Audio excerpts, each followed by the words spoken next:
मैं दो पंक्तियों से अपनी बात शुरू करूंगी। हरियालो राजस्थान वेवे, जो आपनी पहचान वेवे, सब केवे देख राजस्थान, अणा सबने वन संपदा है ध्यान। माननीय सभापति महोदय, आदरणीय मोदी जी की प्रेरणा, एक पेड़ माँ के नाम और हरियालो राजस्थान, इस अभियान के तहत सामाजिक संस्थानों को जोड़कर जो प्रयास हमारे राजस्थान को हरियाला बनाने के लिए किए जा रहे हैं वो सराहनीय है और ये मुख्यमंत्री जी की सोच का ही प्रतीक है, जिसके कारण से इस क्षेत्र में बढ़ा जा रहा है। माननीय अध्यक्ष महोदय, माननीय सभापति महोदय, मैं कहना चाहूँगी कि बयाना उपखंड के गांव नया नंगला में एक ऐसी वारदात हुई जो हमारे इस सारे अभियानों पर एक तमाचा है। माननीय अध्यक्ष महोदय, वन विभाग के अधिकारियों की मिलीभगत के कारण 800 से अधिक पेड़ काट दिए गए और उन पर जांच करने की लीपापोती कह करके पूरे मामले को दबा दिया गया।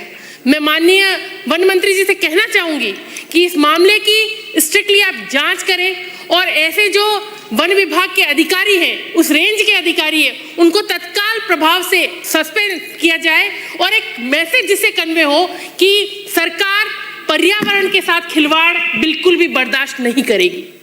माननीय अध्यक्ष महोदय, मैं कहना चाहूंगी कि मेरा जो क्षेत्र है वो वैसे भी विधानसभा क्षेत्र बयाना में वैसे भी एनसीआर और टीटीजेड के कारण से किसी भी तरह का औद्योगिक निवेश भी नहीं आता और इंडस्ट्रीज भी नहीं है। एकमात्र हमारे यहाँ पर जो इंडस्ट्री है वो स्टोन इंडस्ट्री है, सैंडस्टोन की प्रचुरता है और मेरे क्षेत्र में जो थोड़ी बहुत क्रैशर्स हैं उन पर भी गैप का जो प्रतिबंध लग जाता है एनसीआर और टीटी के कारण से, तो महीनों इंडस्ट्री बंद रहती हैं। मैं ये निवेदन करूँगी कि हमारे यहाँ पर बहुत सारी योजनाओं की घोषणा होती है। मेरे रूपास के लिए पिछले बजट में घोषणा हुई कि रीको बनाया जाएगा, लेकिन रीको की घोषणा होने के बाद भी वहाँ पर रीको का कोई काम वन विभाग के कारण से नहीं हो पा रहा, टीटीजेड एनसीआर के कारण से नहीं हो पा रहा। और इस कारण से, क्योंकि वन विभाग की बहुत सी भूमि हमारे क्षेत्र में आती है, उस कारण से आधारभूत व्यवस्थाएं जो है, आधारभूत सुविधाएं वो भी हमको नहीं मिल पा रही। डांग क्षेत्र का 33 केवी का जीएसएस रामपुरा का कोट थाना का बनकर तैयार है, लेकिन क्योंकि उस वन क्षेत्र में खंभों को जो पोल्स बनने हैं, पोल्स पे लाइन चलनी है, वो अभी तक नहीं हो पा रही। वो बिल्डिंग बनकर तैयार है जो सिर्फ देखने लायक हो गई है। तो मैं कहना चाहूंगी कि उस क्षेत्र को उस परमिशन, स्पेशल परमिशन दी जाए जहां पर सड़कें बननी है और बहुत निहायत ही जरूरी है। उस विभाग में वन विभाग के परमिशन तत्काल मिले। ये नहीं कि परिवेश पोर्टल पर डालने के बाद हम लंबे समय इंतजार करें कि सड़कें बनेगी, 33 केवी का जीएसएस चालू होगा। मैं निरंतर वन मंत्री जी से मैं निवेदन करती रही हूँ इस विषय में। मन्नापुरा की सड़क हो, पटपरीपुरा की सड़क हो, बजट घोषणा की सड़क थी छवा मोड़ से सिंगनिया, जिसकी दूरी केवल 3 किलोमीटर है और जिसमें केवल 1 किलोमीटर का एरिया जो है वो वन विभाग में आता है, लेकिन फिर भी वो सड़क नहीं बन पा रही है क्योंकि वन विभाग से परमिशन नहीं मिल पा रही है। और इस कारण से मेरे सिंगनिया क्षेत्र के लोगों को या छवा मोड़ से के परिसर के जो लोग, क्षेत्र के लोग हैं, उनको 20 किलोमीटर का फेर खाकर लोगों को आना जाना करना पड़ रहा है। तो मैं ये कहना चाहूंगी कि ये जो सड़कें हैं या चाहे जीएसएस है, जो बुनियादी सुविधाएं, आज के समय में एक रोटी कपड़ा मकान ही का बुनियादी सुविधाएं नहीं है, आज के समय में बिजली, पानी और सड़कें भी बुनियादी सुविधाओं में गिनी जाती हैं। तो ऐसी जो परेशानियां लोगों को आ रही हैं उसके निराकरण के लिए मेरा निवेदन है कि मेरे क्षेत्र में तो कोई न तो वन्य जीव है और ना ही ऐसे कोई घने जंगल है, तो इस क्षेत्र को कृपा करके बख्शा जाए और वन विभाग से मुक्त किया जाए। मैं ये भी कहना चाहूंगी कि मेरी विधानसभा क्षेत्र जो है वो सैंडस्टोन के लिए पहचाना जाता है और मेरे इस विधानसभा क्षेत्र में सैंडस्टोन की प्रचुरता है। तो जो मेरी विधानसभा क्षेत्र के कुछ क्षेत्र हैं, संगनिया, बंदबाठा, बंसी पहाड़पुर, तरसुमा, सिर्रोंद, मैलपुर, चूरा की भूमि को वन विभाग से मुक्त किया जाए, ताकि हमारे वहाँ पर जो लोग हैं जिनका व्यवसाय ये बचपन से उन्होंने यही करना सीखा है, वो जो पहचान है वो बनी रह पाए और वन विभाग से मुक्ति होगी। जबकि हमारे क्षेत्र में कोई प्रदूषण भी उससे के कारण से नहीं होता, क्योंकि पानी से पत्थर की कटिंग होती है।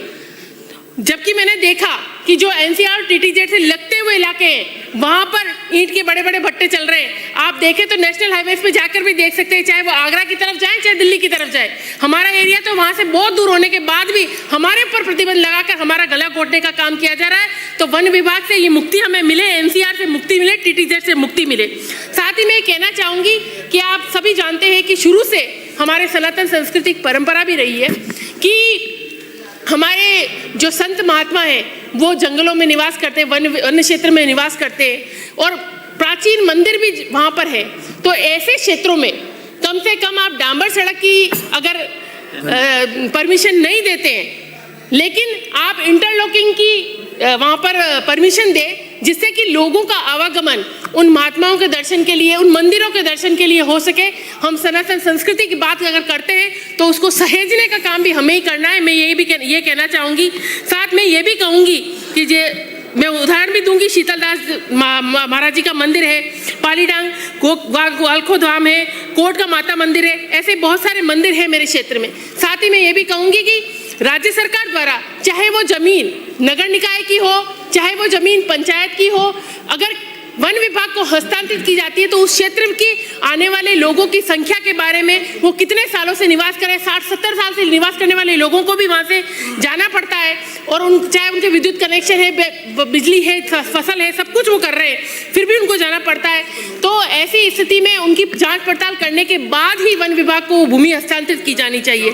साथ ही मैं कहूँगी कि मैं एक उदाहरण दूंगी कि माउंट आबू में, एक मिनट सभापति महोदय, मैं ये भी कहना चाहूंगी कि माउंट आबू की एक मेरे विषय ध्यान में आया कि वहां पर एक कट्टा सीमेंट ले जाना भी, क्योंकि वन विभाग के प्रतिबंध तो वहां नहीं जा सकता, लेकिन वहां पर धड़ल्ले से लंबे टाइम से एक होटल बन रहा है और होटल लगातार बन रहा है, उसके निर्बाध रूप से हो रहा है। वहां शौचालय बनाने के लिए भी लोगों को परमिशन लेनी पड़ती है, गुजरना पड़ता है लंबी उससे प्रोसेस से। तो मैं कहूंगी कि ऐसे जो बेसिक चीजें उन पर भी विषय पर ध्यान देना चाहिए। साथ ही मेरी उच्च शिक्षा से संबंधित कुछ चीजें हैं जो मैं कहना चाहूंगी कि मेरे बयाना क्षेत्र में पीजी का जो महाविद्यालय है उसको नेक के मापदंडों के अनुसार विकसित किया जाना चाहिए। देवनारायण कन्या महाविद्यालय पीजी है, उसमें पीजी के ऑप्शंस खोले जाने चाहिए। साथ ही स्थायी सेक्शन हमें दिया जाना चाहिए। साथ ही ये भी कहूंगी कि रुदावल कॉलेज के कैंपस बन के तैयार है, लेकिन जो संसाधन है वहां पर होने चाहिए कॉलेज के लायक, वो वहां पर मौजूद नहीं है। उनको संसाधन